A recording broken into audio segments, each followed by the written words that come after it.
Welcome to the CGSSB knowledge hub. आप सभी का स्वागत है मेरे एक न्यू जानकारी पे। आज हम डिस्कस करेंगे कि जो लोक शिक्षण संचालनालय छत्तीसगढ़ के अंतर्गत सहायक शिक्षक पद हेतु लिखित भर्ती परीक्षा के लिए विज्ञापन जारी कर दिया गया है और शिक्षक भर्ती हेतु भी विज्ञापन जारी कर दिया गया है। इसके बारे में हम विस्तृत चर्चा करेंगे। आइए देखते हैं। छत्तीसगढ़ कर्मचारी चयन मंडल रायपुर, पूर्व नाम छत्तीसगढ़ व्यावसायिक परीक्षा मंडल, north block sector 19, Atal Nagar, नवा रायपुर, छत्तीसगढ़, जिनके द्वारा परीक्षा निर्देश दिया गया है। आइए हम देखते हैं। लोक शिक्षण संचालनालय छत्तीसगढ़ के अंतर्गत सहायक शिक्षक पदों हेतु लिखित भर्ती परीक्षा LSAT 26 के बारे में डिस्कस करते हैं। इसमें आप देखते हैं, ऑनलाइन आवेदन पत्र भरने की प्रारंभिक तिथि है 24/7/2026। कलर चेंज करते हैं, रेड ठीक रहेगा। ऑनलाइन आवेदन पत्र भरने की अंतिम तिथि 21/8/2026। अब हम देखते हैं त्रुटि सुधार 22/8/2026 से 24/8/2026 शाम 5 बजे तक। अब हम डिस्कस करते हैं परीक्षा की संभावित तिथि। यह मोस्ट इंपॉर्टेंट है। परीक्षा की संभावित तिथि है 11/10/2026, दिन रहेगा रविवार। परीक्षा की संभावित तिथि 11/10/2026, यह मोस्ट इंपॉर्टेंट डेट है। परीक्षा समय पूर्वाह्न 10 बजे से 12:15 बजे तक। वेबसाइट पर प्रवेश पत्र जारी करने की संभावित तिथि है सोमवार 5/10/2026। परीक्षा केंद्र रहेगा 16 जिला मुख्यालयों में। अब देखते हैं महत्वपूर्ण टिप में कुछ इंपॉर्टेंट दिख रहा है क्या। महत्वपूर्ण टिप में तो बस नॉर्मल इन्फॉर्मेशन है, इसमें कुछ ज़्यादा इन्फॉर्मेशन नहीं है। जो फोटो होगा वो 100 KB से न्यूनतम साइज। कैसे फॉर्म सबमिट करेंगे उसके बारे में बताया गया है। परीक्षा के शुल्क संबंधी, परीक्षा के शुल्क तो वापस हो जाते हैं। छत्तीसगढ़ के मूल निवासी ही फॉर्म भर सकते हैं। सामान्य वर्ग 350 रुपये, अन्य पिछड़ा वर्ग 250 रुपये और अनुसूचित जाति जनजाति दिव्यांग के लिए 200 रुपये। यह भी सबको पता ही रहता है, इसमें कोई जानकारी नहीं ज़्यादा। अब आगे हम पात्रता देखते हैं। पात्रता मोस्ट इंपॉर्टेंट रहता है। पात्रता, आवेदन हेतु पात्रता के संबंध में विभागीय नियम देखें। केवल वे अभ्यर्थी पात्र होंगे जो विभागीय नियमों में दी गई शर्त पूरे करते हों। मात्र ऑनलाइन आवेदन पत्र भरना अथवा परीक्षा में सम्मिलित होना अभ्यर्थी को पात्र नहीं बनाता। यह इम्पोर्टेंट है। अगर आप DED BED ग्रेजुएशन किए होंगे और BED किए होंगे 2 वर्षीय डिप्लोमा, तो आप इसमें पात्र होंगे। अब आगे बढ़ते हैं। ऑनलाइन आवेदन करने की तिथि सिंपल है। ऑनलाइन आवेदन में त्रुटि सुधार करने का भी सिंपल बता दिया गया है। प्रवेश पत्र 7 दिवस पूर्व, यह इम्पोर्टेंट है। परीक्षा के 7 दिवस पूर्व व्यापम की वेबसाइट CGSSB पूर्व नाम व्यापम की वेबसाइट पर अपलोड किया जाएगा। फिर परीक्षा निर्देश, 2 घंटे पहले परीक्षा में पहुंचना है। फिशिंग किया जाएगा। इसके लिए 30 मिनट पूर्व मुख्य द्वार बंद कर दिए जाएंगे। समय 10 बजे, मतलब 9:30 बजे आपके मुख्य द्वार बंद कर दिए जाएंगे। यह मोस्ट इंपॉर्टेंट है। फुटवेयर के रूप में चप्पल पहनना है। कान में आभूषण वर्जित है। परीक्षा के प्रथम आधा घंटा में आखिरी आधा घंटा परीक्षा कक्ष से बाहर जाना वर्जित है। और इसमें आधार कार्ड, पैन कार्ड, कोई सा भी एक डॉक्यूमेंट ले जाना ओरिजिनल जरूरी है। अब हेल्पलाइन नंबर वगैरह दिया गया है। पाठ्यक्रम सिलेबस के बारे में इसका डिस्कशन हो चुका है मेरे चैनल पे। अगर आप चैनल पे नए हैं तो मेरे इस चैनल पे जाइए और सिलेबस देख सकते हैं। इसके बारे में मैंने संपूर्ण डिस्कशन कर लिया है। परीक्षा कक्ष में अभ्यर्थी के लिए सामग्री, प्रवेश पत्र, काला या नीला बॉल पॉइंट पेन, फोटो युक्त पहचान पत्र, मतदाता पहचान पत्र, ड्राइविंग लाइसेंस, पैन कार्ड, इसमें से कोई भी एक की मूल प्रति ओरिजिनल ले जाना है। अब इसमें परीक्षा के मूल्यांकन पद्धति, यह मोस्ट इंपॉर्टेंट है। प्रश्न पत्र के मुख्य पृष्ठ पर 3 समान बार कोड स्टिकर संलग्न है। परीक्षार्थी एक बार कोड स्टिकर को OMR शीट में, दूसरे बार कोड स्टिकर को प्रथम प्रश्न पत्र मुख्य पृष्ठ पर एवं तीसरे बार कोड स्टिकर की उपस्थिति पत्रक पर सावधानी पूर्वक इंगित स्थान पर आवश्यक चिपकाएं। अब हम प्रश्न पत्र में जो है उसके बारे में देखते हैं। 100 वस्तुनिष्ठ प्रश्न होंगे। प्रत्येक प्रश्न के 1 अंक दिए होंगे। अभ्यर्थी इन प्रश्नों के हल करने के लिए 2 घंटे का समय दिया जाएगा। दिए गए प्रश्नों के 4 विकल्प में से एक विकल्प का चयन करना होगा। सही विकल्प नीले या काले डॉट पेन से गोलों को पूर्णतः भरना होगा। गलत उत्तर एक से अधिक उत्तर अंकित करने ऋणात्मक मूल्यांकन का प्रावधान है। तदनुसार नियत अंक का 1/4 अंक काटे जाएंगे। परीक्षार्थी जिन प्रश्नों के उत्तर अंकित नहीं किए जाएंगे उनके लिए 0, जो भी क्वेश्चन आप सॉल्व नहीं करेंगे उसके लिए 0 अंक, अगर सही हो गया तो 1 अंक और गलत हो गया तो 1/4 अंक काटा जाएगा। यह मोस्ट इम्पॉर्टेंट पॉइंट है मूल्यांकन पद्धति। अब आइए आगे हम दावा आपत्ति निराकरण, यह सिंपल है। विलोपित प्रश्न, यहाँ पर पॉइंट लिखा है नोट। विलोपित प्रश्न सभी अभ्यर्थी के लिए समान रूप से उस प्रश्न पर आवंटित अंक बोनस अंक के रूप में प्रदान किया जाएगा। यह भी इम्पोर्टेंट हो गया। परीक्षा परिणाम वेबसाइट पे आएगा, व्यापम की वेबसाइट पे आएगा। और CGSSB पूर्व व्यापम द्वारा जारी जिला कोड समन्वयक परीक्षा केंद्र 16 जिला मुख्यालय में होगा। तो यह 10 कांकेर, जसपुर, जांजगीर, जगदलपुर, दुर्ग, धमतरी, दंतेवाड़ा, बिलासपुर, कोरिया, सरगुजा। आप प्रेफरेंस दे सकते हैं, आपको कौन सा जिला मुख्यालय आपके नज़दीक पड़ता है आप उसको चयन कर सकते हैं। यह हो गया सहायक शिक्षक के बारे में। अब हम डिस्कस करते हैं छत्तीसगढ़ कर्मचारी चयन मंडल रायपुर के द्वारा जो लोक शिक्षण संचालनालय छत्तीसगढ़ के अंतर्गत शिक्षक पद हेतु लिखित भर्ती परीक्षा LST 2026 वो सहायक शिक्षक के बारे में डिस्कस हो चुका है। अब हम शिक्षक भर्ती के बारे में डिस्कस करते हैं। मोस्ट इम्पॉर्टेंट है शिक्षक भर्ती भी। अब शिक्षक भर्ती के बारे में देखते हैं।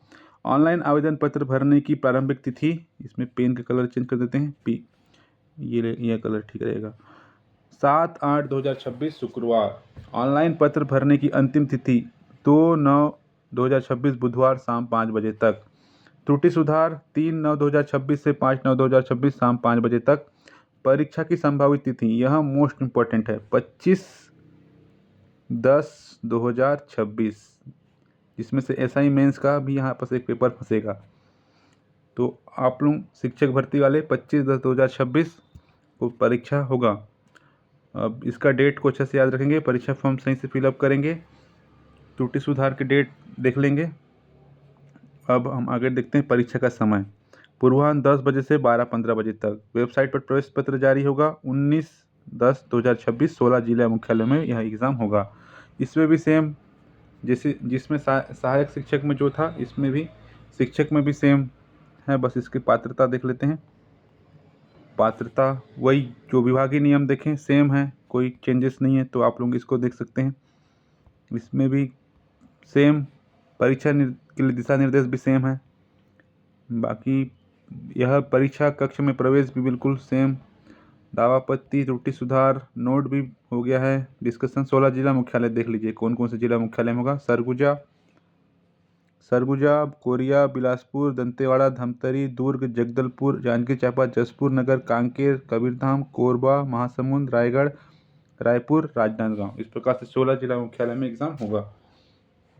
अब हम देखते हैं लोक शिक्षण संचालनालय विस्तृत विज्ञापन। विस्तृत विज्ञापन में जो शिक्षक के संवर्ग राज्य पत्रित तृतीय श्रेणी वेतन मैट्रिक्स लेवल 08, इसमें कौन से जिले में कितने पद निकले हैं। जैसे सरगुजा में अनारक्षित का 4, अनुसूचित जाति का 2, अनुसूचित जनजाति के 8, अन्य पिछड़ा वर्ग के 2। यह कुल रिक्तियों की संख्या मतलब वर्गवार, यह कॉमन है, मतलब जनरल ग्रेजुएशन वाले, मतलब जनरल के लिए अनुसूचित जाति, अनुसूचित जनजाति, अन्य पिछड़ा वर्ग के लिए। लेकिन कुल रिक्तियों में वर्गवार संख्या में केवल छत्तीसगढ़ के मूल स्थानीय निवासी महिला के लिए कितना, अनारक्षित में 1 मतलब UR में 1, सामान्य में 1, अनुसूचित जाति में 0, अनुसूचित जनजाति में 2 और अन्य पिछड़ा वर्ग में 0। और कुल रिक्तियों की वर्गवार संख्या में से केवल भूतपूर्व सैनिक के लिए पद आरक्षित है 000। तो इसमें कुल 15 पद योग अगर देखें तो। इसी प्रकार से आप बिलासपुर, रायपुर, दुर्ग के देख सकते हैं। सरगुजा, बिलासपुर, रायपुर, दुर्ग, फिर सरगुजा, बिलासपुर, रायपुर, दुर्ग। अंग्रेजी यह हो गया मतलब सब्जेक्ट वाइज है, यह हिंदी सब्जेक्ट के लिए था। इसी प्रकार से आप देखेंगे यह संस्कृत सब्जेक्ट के लिए है। इसी प्रकार से अंग्रेजी विषय के लिए, अब यह गणित विषय के लिए। अब आगे देखते हैं सामाजिक विज्ञान, यह सामाजिक विज्ञान के लिए है। कौन कौन से जिले में दिया निकला है वैकेंसी, और ये कृषि कृषि सिर्फ दुर्ग 3 पद जनरल का है। अब आगे देखते हैं इसके शिक्षक टी संवर्ग राजपत्रित अराजपत्रित तृतीय श्रेणी वेतन मैट्रिक्स लेवल 8, यह है टी संवर्ग में। टी संवर्ग में हिंदी, संस्कृत, अंग्रेजी, गणित और सामाजिक विज्ञान, कृषि सेम है। आगे देखते हैं इसके बारे में कुछ स्पष्टीकरण। भूतपूर्व सैनिक से अभिप्रेत है कि व्यक्ति जो निम्नलिखित प्रवर्गों में से किसी एक प्रवर्ग का हो तथा जो भारत सरकार के अधीन कम से कम 6 माह की कालावधि तक निरंतर नियोजित रहा हो और जिसे किसी रोजगार कार्यालय में अपना पंजीयन कराना या शासकीय सेवा में नियोजन हेतु अथवा अन्यथा आवेदन करने की तारीख से अधिक 3 वर्ष पूर्व मितव्ययिता इकाई की सिफारिशों के फलस्वरूप स्थापना के सामान्य रूप से कमी किए जाने के कारण छांटनी किया गया हो अथवा जिसे अतिशय स्परल घोषित किया गया हो। भूतपूर्व सैनिक के लिए भी दिया गया है, सबके बारे में यहाँ पर डिस्कस कर दिया गया है। अपने लिए इम्पोर्टेंट है न्यूनतम शैक्षणिक अर्हताएं। अभ्यर्थी के पास शिक्षक पद सेवा के लिए निम्नलिखित न्यूनतम शैक्षणिक अर्हता होना आवश्यक है। क स्नातक प्रारंभिक शिक्षा शास्त्र, चाहे वह किसी भी नाम से जाना जाता हो, में 2 वर्षीय डिप्लोमा, कम से कम 50% अंकों के साथ स्नातक एवं शिक्षा बीएड में 1 वर्षीय स्नातक अथवा कम से कम 45% अंक के साथ स्नातक एवं शिक्षा बीएड में 1 वर्षीय स्नातक जो इस संबंध में समय समय पर जारी किए गए राष्ट्रीय अध्यापक शिक्षा परिषद मान्यता मानदंड तथा क्रियाविधि विनियमों के अनुसार प्राप्त किया गया हो, अथवा कम से कम 50% अंकों के साथ उच्चतर माध्यमिक अथवा इसके समकक्ष एवं 4 वर्षीय बीएड बीएससी डीएड एवं बीएलएड अथवा कम से कम 50% अंक के साथ स्नातक एवं बीएड विशेष शिक्षा में 1 वर्षीय स्नातक तथा राष्ट्रीय अध्यापक शिक्षा परिषद द्वारा इस आयोजन के लिए जारी किए गए मार्गदर्शी सिद्धांतों के अनुसार समुचित सरकार द्वारा आयोजित अध्यापक पात्रता टीईटी उत्तीर्ण होना जरूरी है। यह शिक्षक भर्ती के लिए शैक्षणिक अर्हता है जो कि मोस्ट इम्पॉर्टेंट है आपके लिए। अगर यह सब इसमें से आपके पास शैक्षणिक अर्हता है तो आप फॉर्म भर सकते हैं, नहीं तो आप एलिजिबल नहीं होंगे। आइए अब इसे देख लेते हैं। उपरोक्त स्नातक विधि में स्नातक के लिए अनिवार्य विषय, यह भी मोस्ट इम्पॉर्टेंट है। विषय समूह विषय हिंदी साहित्य स्नातक पर विषय स्तर पर 1 विषय रहा हो, हिंदी साहित्य स्नातक स्तर पर 1 विषय रहा हो। संस्कृत साहित्य स्नातक 1 विषय रहा हो अथवा बीएड क्लासिक्स। अब अंग्रेजी साहित्य स्नातक स्तर पर 1 विषय रहा हो। गणित के साथ निम्नलिखित में से कोई 2 विषय, भौतिक रसायन, इलेक्ट्रॉनिक्स, कंप्यूटर साइंस, सांख्यिकी, सैन्य विज्ञान, भूगर्भ विज्ञान। अब सामाजिक विज्ञान के लिए इतिहास, भूगोल, वाणिज्य, अर्थशास्त्र अथवा राजनीतिक विज्ञान में से 1 विषय अनिवार्य होगा। और कृषि में नॉर्मल कृषि एग्रीकल्चर। इस प्रकार से इसके बारे में जानकारी दी गई है। अब विशेष शिक्षक कृषि पद स्थापना हायर सेकेंडरी विद्यालयों में की जाती है, इसलिए बीएड उत्तीर्ण होना अनिवार्य होगा, किंतु टीईटी उत्तीर्ण होना अनिवार्य नहीं है। कृषि वालों के लिए टेट पास करना अनिवार्य नहीं है, लेकिन बीएड करना अनिवार्य है। अगर यह वीडियो आपको अच्छा लगा हो तो इस वीडियो को लाइक करें, चैनल को सब्सक्राइब करें, अपने दोस्तों को शेयर करें। वीडियो देखने के लिए आपका बहुत बहुत धन्यवाद।